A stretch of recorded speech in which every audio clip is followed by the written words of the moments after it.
उपराष्ट्रपति आदरणीय श्री जगदीप धनखड़ जी,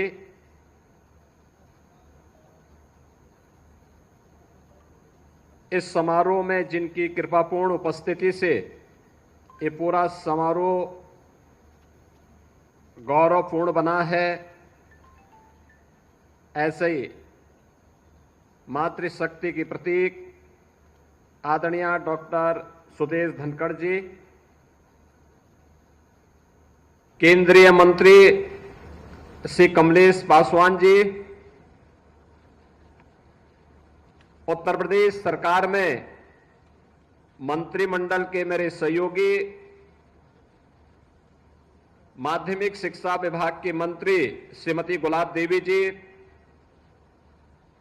बेसिक शिक्षा विभाग के मंत्री श्री संदीप सिंह जी, माननीय सांसद श्री रविकिशन शुक्ला जी, जिला पंचायत अध्यक्ष श्रीमती साधना सिंह जी, महापौर डॉक्टर मंगलेश श्रीवास्तव जी, मंच पर उपस्थित विधान परिषद सदस्य डॉक्टर धर्मेंद्र सिंह जी, महेंद्रपाल सिंह जी, विपिन सिंह जी, प्रदीप शुक्ला जी, श्री राम चौहान जी, डॉक्टर विमलेश पासवान जी, श्रवण निषाद जी, अन्य सभी सम्मानित जनप्रतिनिधिगण, शिक्षा विभाग और प्रशासन से जुड़ी हुई सभी अधिकारीगण, उपस्थित गणमान्य नागरिकगण, सैनिक स्कूल गोरखपुर के आज के इस उद्घाटन कार्यक्रम में उपस्थित सभी उपस्थित बहनों और भाइयों एवं प्यारे बच्चों, मैं सबसे पहले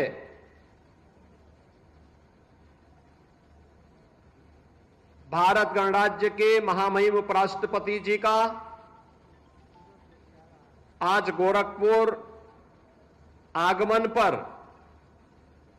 महायोगी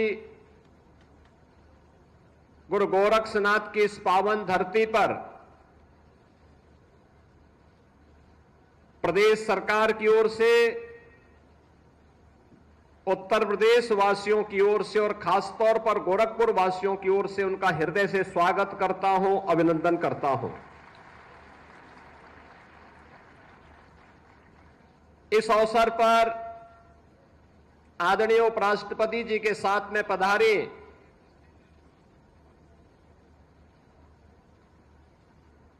डॉक्टर आदरणीय सुदेश धनखड़ जी का, जो उनकी धर्मपत्नी भी हैं, हृदय से गोरखपुर वासियों की ओर से और प्रदेश सरकार की ओर से स्वागत करता हूं, अभिनंदन करता हूं।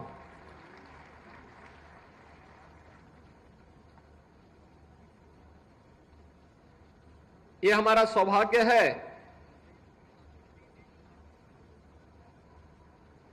कि गोरखपुर में पहली बार आदरणीय उपराष्ट्रपति जी का आगमन हुआ है, और वह भी एक ऐसे पवित्र कार्यक्रम के उद्देश्य से जो पीढ़ियों का निर्माण करेगी,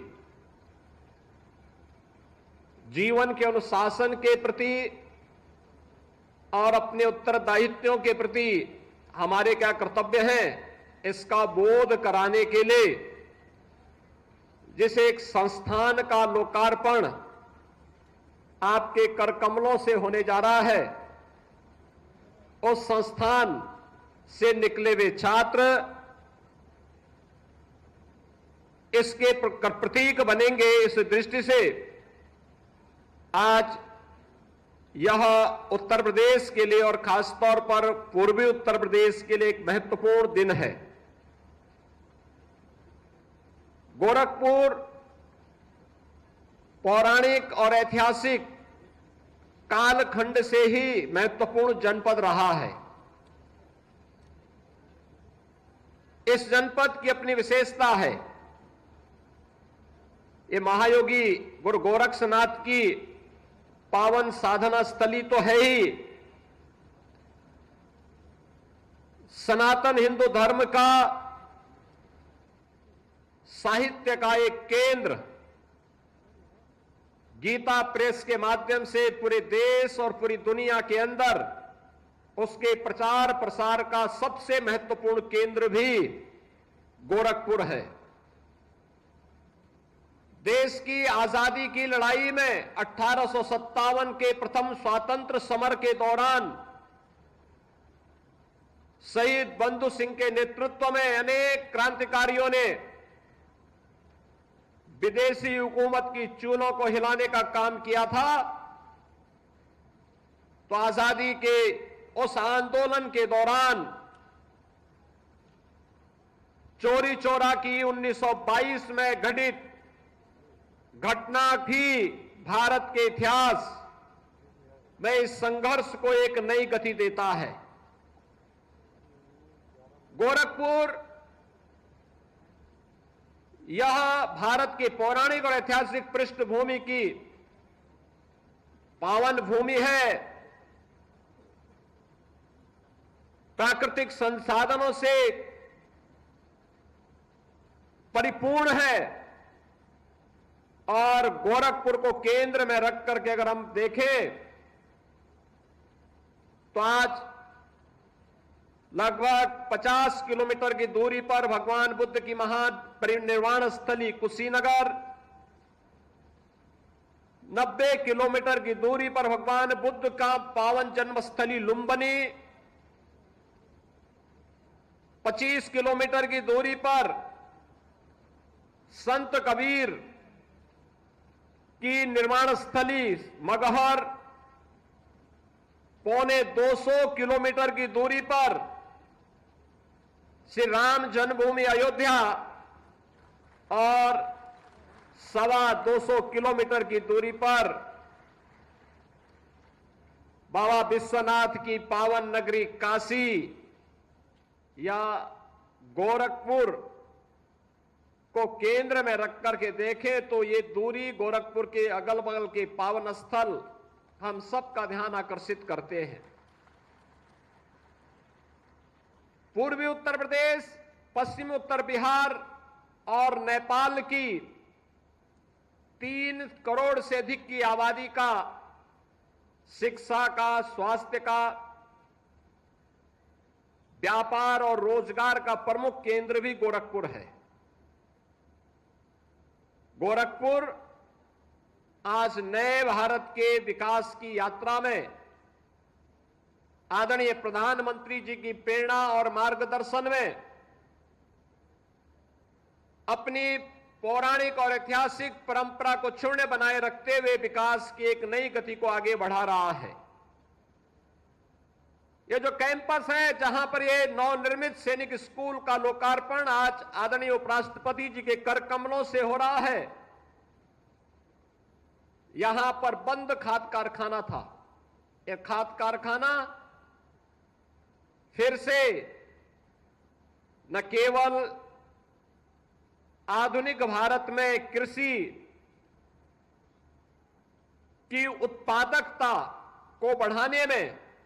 बल्कि उत्पादन लागत को कम करने में भी एक बड़ी भूमिका का निर्वहन करना फिर से प्रारंभ कर दिया है। यहां के नागरिकों के सामने आजीविका के एक नए साधन के रूप में उभरा है। तो स्वास्थ्य की समस्या का समाधान करने के लिए भी आज यहां पर एम्स गोरखपुर ने न केवल गोरखपुर बल्कि पूर्वी उत्तर प्रदेश की स्वास्थ्य की आवश्यकताओं की पूर्ति करने में बीआरडी मेडिकल कॉलेज और एम्स गोरखपुर तेजी के साथ उस अभियान को एक नई गति दे रहा है। यहां के अन्नदाता किसानों की मेहनत, गन्ना उत्पादन के लिए चल रही चीनी मिलें यहां पे रोजगार की प्रमुख साधन है। तो आज का अत्याधुनिक इंफ्रास्ट्रक्चर भी गोरखपुर और पूर्वी उत्तर प्रदेश को एक नई पहचान दे रहा है। एक्सप्रेसवे हो, इंटर स्टेट 4 लेन और 6 लेन की कनेक्टिविटी हो, या फिर नए नए आ रहे उद्योग, यह एक नई पहचान बन रही है। अब उत्तर प्रदेश के इस उत्तर पूर्व क्षेत्र में शिक्षा, स्वास्थ्य और निवेश के बेहतरीन ड्रीम डेस्टिनेशन के रूप में गोरखपुर तेजी के साथ आगे बढ़ा है। आज ऐसे गोरखपुर में आदरणीय उपराष्ट्रपति जी का आगमन, गोरखपुर में सैनिक स्कूल का शुभारंभ हमारी वर्तमान पीढ़ी को और देश के उज्जवल भविष्य को आगे बढ़ाने में एक महती भूमिका का निर्वहन करने जा रहा है। इस दृष्टि से आज गोरखपुर वासियों को अपने देश के लोकप्रिय उपराष्ट्रपति जी के स्वागत का अवसर प्राप्त हुआ है। मैं इस अवसर पर उनकी कृपापूर्ण उपस्थिति जो आज गोरखपुर में हुई है, इसके लिए उत्तर प्रदेश की सरकार की ओर से, आप सभी जनता जनार्दन की ओर से और सैनिक स्कूल परिवार के सभी छात्र छात्राओं की ओर से आदरणीय उपराष्ट्रपति जी का, आदरणीय श्रीमती उपराष्ट्रपति जी का हृदय से स्वागत करता हूं, अभिनंदन करता हूं। जैसा कि यहां पर बताया गया कि यह सैनिक स्कूल इस पवित्र प्रांगण में लगभग 50 एकड़ क्षेत्रफल में स्थापित किया गया है। मुख्य भवन के साथ ही एक सैनिक स्कूल में देश के पहले सीडीएस जनरल बिपिन रावत के नाम पर ऑडिटोरियम का निर्माण संपन्न हुआ है। 1000 सीटों का वह ऑडिटोरियम यहां की आवश्यकताओं की पूर्ति के लिए अत्यंत उपयोगी साबित होगा। कारगिल के शहीद कैप्टन बत्रा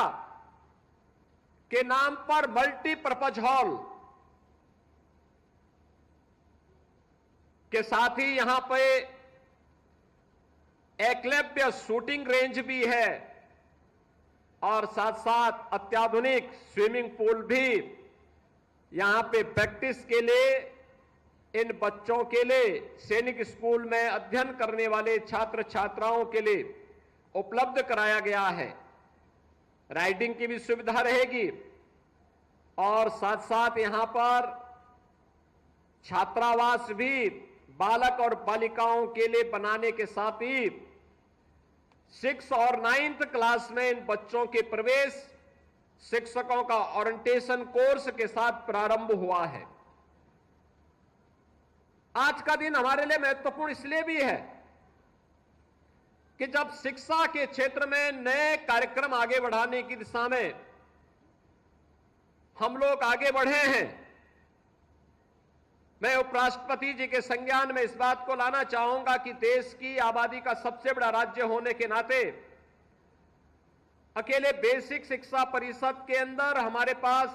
उत्तर प्रदेश सरकार के द्वारा संचालित 1,56,000 से अधिक स्कूल मौजूद हैं। इन स्कूलों में 2017 के पहले बुनियादी सुविधाओं का अभाव देखा जाता था। हम लोगों ने 2017 में आने के बाद एक प्रयास प्रारंभ किया कि आखिर हर एक व्यक्ति, वह कम पढ़ा लिखा हो, ज्यादा पढ़ा लिखा हो, लेकिन हर एक व्यक्ति किसी न किसी स्कूल के साथ उसका संबंध रहता है। और अगर हम जन सहभागिता के माध्यम से ऑपरेशन कायाकल्प के एक अभियान को आगे बढ़ाएंगे और इन स्कूलों में बुनियादी सुविधाओं से इन्हें आच्छादित करेंगे तो इसका लाभ न केवल बच्चों को प्राप्त होगा बल्कि बेसिक शिक्षा की एक बुनियादी आवश्यकताओं की हम पूर्ति करने में सफल होंगे। और मुझे बताते हुए प्रसन्नता है कि अब तक 1,34,000 से अधिक बेसिक शिक्षा परिषद के स्कूलों को हम लोगों ने ऑपरेशन कायाकल्प के साथ सफलतापूर्वक बुनियादी सुविधाओं से आच्छादित करने में सफलता प्राप्त की। प्रदेश के अंदर निर्माण श्रमिकों के बच्चों के लिए और कोविड कालखंड के दौरान निराश्रित हुए बच्चों के लिए अत्याधुनिक सुविधा से युक्त स्कूल बने, इंटीग्रेटेड कॉम्प्लेक्स बने, जहां पे हम पहली क्लास से लेकर के 12वीं क्लास तक की और उच्च शिक्षा के भी एक अच्छा केंद्र विकसित कर सके। 18 कमिश्नरी हेडक्वार्टर पर हम लोगों ने पहले चरण में ऐसे 18 आवासीय विद्यालय गत सत्र में प्रारंभ किए हैं और ये रेजिडेंशियल विद्यालय, आवासीय विद्यालय हैं, ये सफलतापूर्वक संचालित हुए हैं। अब उन्हीं को हम आगे बढ़ाते हुए 57 अन्य जनपदों में भी इसी क्रम को आगे बढ़ाने का कार्य कर रहे हैं। प्रदेश के अंदर पीएम श्री के रूप में 1707 विद्यालय, जिसमें बेसिक भी है और माध्यमिक के भी है, इन विद्यालयों को भी बेहतरीन सुविधाओं से सुसज्जित करके आगे बढ़ाने का कार्य किया गया है। और साथ ही प्रदेश के अंदर जितने भी सीनियर सेकेंडरी लेवल के विद्यालय हैं, सेकेंडरी और सीनियर सेकेंडरी लेवल के जितने भी हमारे प्रदेश के अंदर विद्यालय हैं, गवर्नमेंट के हों या गवर्नमेंट एडेड हों, इन सब के लिए भी योजना बना करके इनके अंदर अपने अच्छे भवन हो, अच्छा इनके पास बुनियादी सुविधाएं हो, इन सब से आच्छादित करके नई पीढ़ी को उत्तम शिक्षा प्राप्त हो सके, इसके लिए एक प्रयास प्रारंभ हुआ है। सैनिक स्कूल इसी परंपरा का एक नया महत्वपूर्ण हम लोगों का प्रकल्प है और हमारे लिए यह महत्वपूर्ण है कि देश का पहला सैनिक स्कूल 1960 में तत्कालीन मुख्यमंत्री डॉक्टर संपूर्णानंद जी ने 1960 में लखनऊ में स्थापित किया था। 1960 में पहला सैनिक स्कूल उत्तर प्रदेश में स्थापित होने के बाद 1961 में देश के अंदर तत्कालीन रक्षा मंत्री ने 5 नए सैनिक स्कूल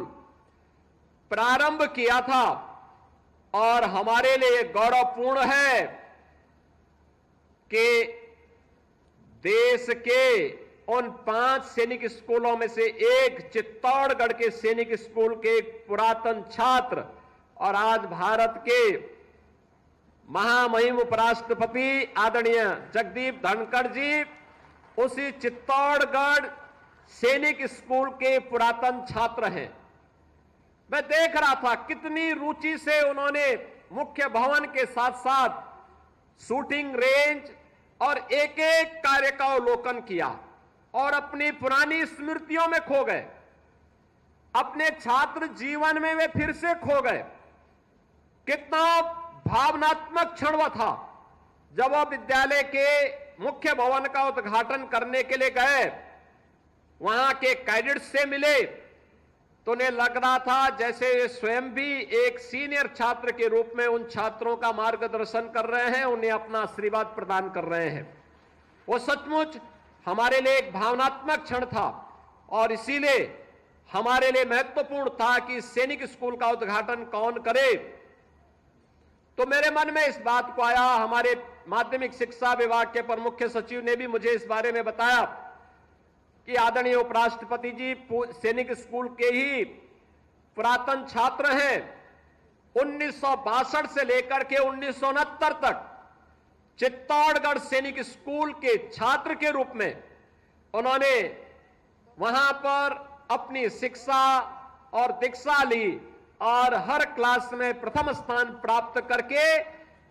जीवन में अनेक चुनौतियों का सामना करते हुए आज वे भारत गणराज्य के उपराष्ट्रपति के रूप में भारत का मार्गदर्शन कर रहे हैं, एक नई दिशा दे रहे हैं वर्तमान पीढ़ी को आगे बढ़ने के लिए और नए भारत के निर्माण में अपने अनुभव का लाभ प्रदान कर रहे हैं। आज उनका मार्गदर्शन गोरखपुर के इस नवनिर्मित सैनिक स्कूल के उद्घाटन अवसर पर हम सबको प्राप्त होगा। आज के इस अवसर पर इस सैनिक स्कूल के लोकार्पण के लिए पधारे आदरणीय उपराष्ट्रपति जी का, आदरणीय डॉक्टर सुदेश धनखड़ जी का और अपने अन्य गणमान्य अतिथियों का मैं एक बार फिर से स्वागत करता हूं और मुझे पूरा विश्वास है कि सैनिक स्कूल के साथ साथ अन्य संस्थानों से आए हुए छात्र भी आदरणीय उपराष्ट्रपति जी की एक एक बात को मंत्र मान करके अपने जीवन का हिस्सा बनाएंगे, जिससे उनका जीवन स्वयं के लिए भी, समाज के लिए भी और राष्ट्र के लिए भी उपयोगी हो सके। इस विश्वास के साथ जीवन में राष्ट्र के प्रति लिया जाने वाला संकल्प सबसे महत्वपूर्ण संकल्प होता है और उस संकल्प के साथ हम सब जुड़ सकेंगे। इस विश्वास के साथ मैं सैनिक स्कूल के लोकार्पण कार्यक्रम के अवसर पर आदरणीय उपराष्ट्रपति जी का, आदरणीय श्रीमती डॉक्टर धनखड़ जी का और अन्य गणमान्य अतिथियों का हृदय से स्वागत और अभिनंदन करते हुए सभी छात्र छात्राओं के प्रति हृदय से अपनी बधाई और शुभकामनाएं देता हूं। धन्यवाद। जय हिंद।